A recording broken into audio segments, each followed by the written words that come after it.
Por diversas razones, el titular del Poder Ejecutivo tiene muchos problemas en materia psicológica. Olvidos, confusiones, etcétera. Su agenda no es la mejor, pero ese es un problema menor si se observa el panorama de reformas que ha tratado de impulsar y que sigue tratando de impulsar.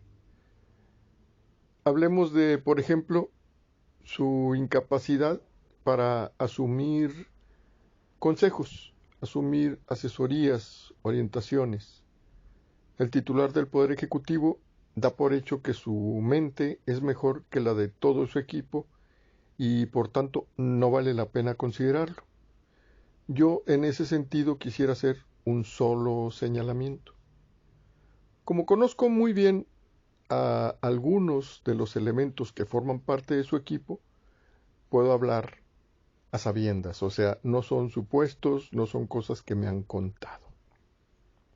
Miren, dentro del equipo del presidente, del equipo que impulsó e hizo posible la llegada de López Obrador a la presidencia de la República, un elemento que pues lo liga plenamente con la cuestión electoral es Jesús Cantú Escalante. Yo trabajé mucho tiempo con él, entonces sé de quién estoy hablando. Jesús Cantú, después de estar al frente de un periódico muy importante en el norte de México y de dirigir también un periódico en Sinaloa, un área muy caliente ya entonces, donde todas las noches eran noches de balacera, Jesús Cantú, apoyado e incitado por Carlos Monsiváis y Elena Poniatowska, impulsó junto con Waldenberg el establecimiento de la reforma política, la reforma electoral, que estableció como un organismo de considerable influencia al Instituto Nacional Electoral. Allí, dígase lo que se diga, Jesús Cantú fue una pieza fundamental. Su mirada democrática, su afán de impulsar pensamientos ligados a cuestiones populares, lo convirtieron en un personaje decisivo para la conformación del INE.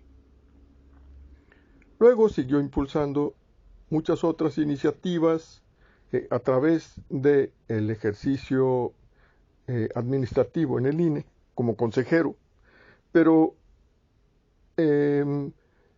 al culminar esa etapa, Jesús Cantú pasó a ser pues maestro en el área política, en el TEC. Y por cierto, antes de todo eso, después de volver de Sinaloa, él estuvo al frente de un noticiero en el que yo participaba, en Radio Nuevo León, precisamente. Pero ese es otro capítulo que en realidad no es muy significativo. Solo quería señalar que me ha tocado trabajar en 2 ocasiones en el equipo de Jesús Cantú y por eso estoy hablando de él. Bueno, entonces, fíjense ustedes cómo Jesús Cantú se integra, llegado el momento, a la campaña de López Obrador, y los elementos que resultaron fundamentales para que López Obrador ganara la presidencia fueron Beto Anaya, del PT, que era el que realmente, el que moviliza a los pobres es Beto Anaya. El que sabe de pobres es Beto Anaya. Y el que ha hecho su vida a partir de negociar movilizaciones de pobres es Beto Anaya. Es un gran productor de pobres y un gran vendedor de pobres desde los tiempos de Tierra Libertad. Ese es su negocio. Produce pobres y vende pobres. Otro de las ramas de su negocio es la educación. O sea, manejar kinders, escuelas, preparatorias, etc. Pero bueno, es otro punto. Beto Anaya ayudó muchísimo a que AMLO llegara a presidente. También Poncho Romo. ¿Cómo? Pues negociando, consiguiendo muchos apoyos para el candidato. Poncho Romo, Tatiana Cloutier y Chuy Cantú. Chuy Cantú. Entonces, lo que a mí me extraña es que si tiene a Chuy Cantú allí como un elemento fundamental en su equipo de gente que lo asesora, mi pregunta es, ¿por qué Jesús Cantú participa con su silencio o activamente en buscar el derrumbe, la destrucción del INE? Cosa a la que él contribuyó de una manera tan clara y decisiva. ¿Por qué? ¿Por qué se queda callado? ¿Por qué no le explica al presidente la importancia de, pues, de vigilar democráticamente los procesos electorales? ¿Por qué no le explica? O bien, ¿por qué AMLO no lo toma en cuenta? Eso a mí me deja muy pensativo y es algo que quiero compartir con ustedes porque no entiendo cómo se da la relación entre, entre Jesús Cantú y el presidente. Y tampoco, otra persona que conozco muy bien es Epigmenio porque también trabajé con él.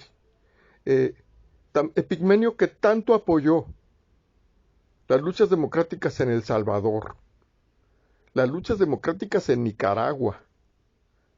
¿Por qué no apoya las luchas democráticas a partir de fortalecer al INE? ¿Por qué?